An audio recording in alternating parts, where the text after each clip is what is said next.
শান্তি নয়, বরং মৃত্যুর পরের প্রথম দরজা। জীবনে যত দুঃখই হোক, কবরের অন্ধকার তার চেয়েও ভয়ঙ্কর।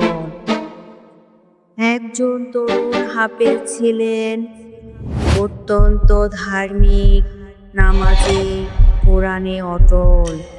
কিন্তু তিনি সবসময় আল্লাহর কাছে ইচ্ছে পোষণ করতেন, হে আল্লাহ, মৃত্যুর পর কবরের হালত আমি দুনিয়াতে যদি বুঝতে পারতাম, যেন আমি কবরের আঁধার, কবরের চাপা এবং কবরের পরীক্ষাকে সামনে থেকে অনুভব করতে পারতাম।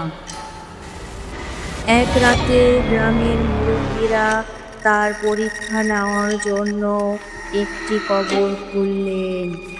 হাফেজ সাহেব সাহস করে ঘোষণা দিলেন, আমি আজ রাতটা ওই কবরে শুয়ে আল্লাহর কিতাব তিলাওয়াত করব। সবাই ভেবেছিল তিনি মজা করছেন, কিন্তু সত্যি। মাগরিবের নামাজ শেষে তিনি সাদা পাঞ্জাবি, সাদা টুপি পরে অজু করে সেই কবরে নামলেন। মাটি দিয়ে হালকা ঢেকে দেওয়া হলো, শুধু একটু জায়গা রাখা হলো নিঃশ্বাসের জন্য। ভেতরে একেবারে অন্ধকার। হাফেজ তিলাওয়াত শুরু করলেন সুরেলা কণ্ঠে সূরা ইয়াসিন। প্রথম কয়েক মিনিট সবাই উপরে দাঁড়িয়ে শুনতে পেল, কিন্তু হঠাৎ তার কণ্ঠ যেন নিচ থেকে আসছে না, বরং মাটির গভীর থেকে আরো নিচে ডুবে যাচ্ছে। কণ্ঠস্বর ধীরে ধীরে কমে এলো, তারপর থেমে গেল।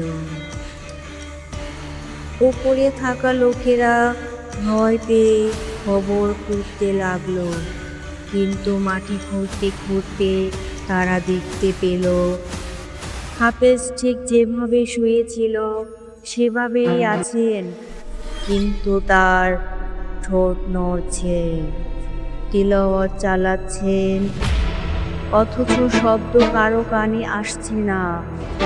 তখন গ্রামের এক বয়স্ক আলেম বললেন, এটা আল্লাহর পক্ষ থেকে তার পরীক্ষা। হাফেজকে দ্রুত টেনে বের করা হলো।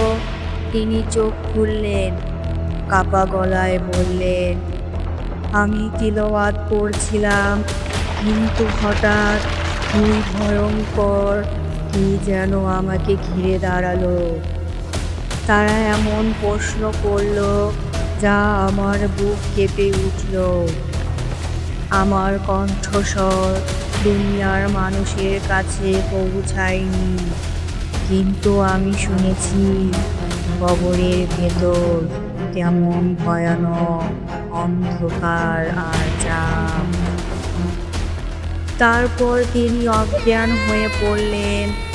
পরদিন থেকে আর কখনো তিনি ওই ঘটনার কথা খোলাখুলি আর বললেন না।